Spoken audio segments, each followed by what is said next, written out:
100% job గ్యారంటీతో ISTTM business school admissions open. దాదాపు 7,615 metric టన్నులు నిన్న సీజ్ చేయడం జరిగింది. ఈరోజు యాంకరేజ్ పోర్ట్లో కూడా వీళ్ళు ఇదే విధంగా దుర్మార్గంగా వీళ్ళు పేద ప్రజల పొట్ట కొట్టేసి బియ్యాన్ని ఎగుమతి చేసి ఆఫ్రికన్ దేశాలకి చాలా దారుణంగా మన దేశానికి కూడా చెడ్డ పేరు తీసుకొస్తున్నారు. ఇది ఎంత అక్రమంగా అన్యాయంగా చేస్తున్నారంటే అటువంటి బియ్యం సరఫరా చేసి పేద దేశాల్లో అక్కడ భారీ అవినీతికి పాల్పడి వీళ్ళు ఈ విధంగా ఇక్కడి నుంచి ఎక్స్పోర్ట్ చేస్తుంటే వెళ్తే ఈరోజు యాంకరేజ్ పోర్ట్లో నేనే ఆశ్చర్యపోయాను.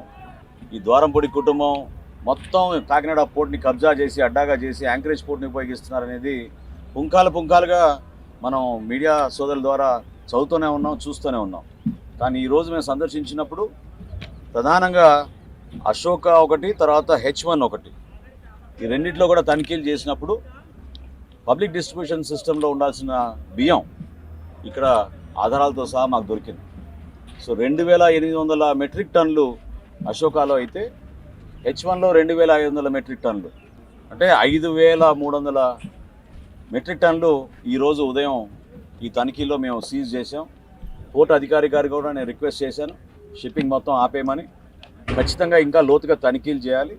జాయింట్ కలెక్టర్ గారు, MD గారు ఒక టీం ఫామ్ చేసి మిగతా గోడౌన్స్ ఏవైతే పోర్ట్ ఏరియాలో ఉన్నాయో వాటన్నింటినీ కూడా తనిఖీ చేసి మేము అనుకునే విధంగానే పారదర్శకంగా నిజాయితీగా పేద ప్రజల సొమ్ము, మన దేశానికి సంబంధించిన సొమ్ము వీళ్ళ అవినీతి కోసం ఉపయోగించుకోవడం అనేది మేము ఇంకా జరగనివ్వం.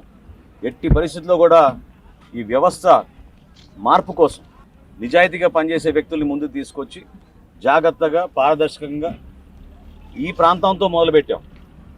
ఈ క్లీనప్ అనేది నేను మొదటి నుంచి కూడా అంటూనే ఉన్నాను. ఇక్కడ ఒక కార్టెల్ ఏర్పడింది. ఈ కార్టెల్ని బ్రేక్ చేయాలి.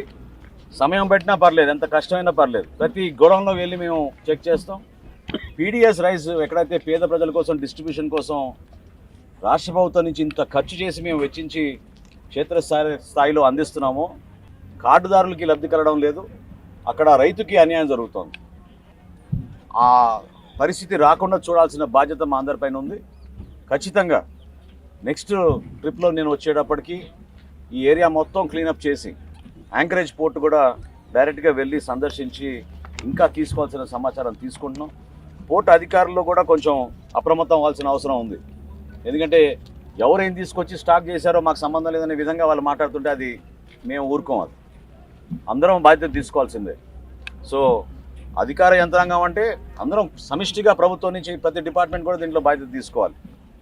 ఎట్టి పరిస్థితుల్లో కూడా ఈ క్లీనప్ జరిగేటట్టు ఈ ప్రాంతానికి మరొకసారి ప్రజలు ఏ విధంగా ఆశించారో ఒక మంచి ప్రభుత్వం, మంచి పరిపాలన తీసుకొచ్చే విధంగా మేము అందరం కూడా కష్టపడి ముందుకెళ్తాం. సమగ్రమైన రిపోర్ట్ తయారు చేసినాక మేము ఇది CIDకి హ్యాండ్ ఓవర్ చేస్తాం.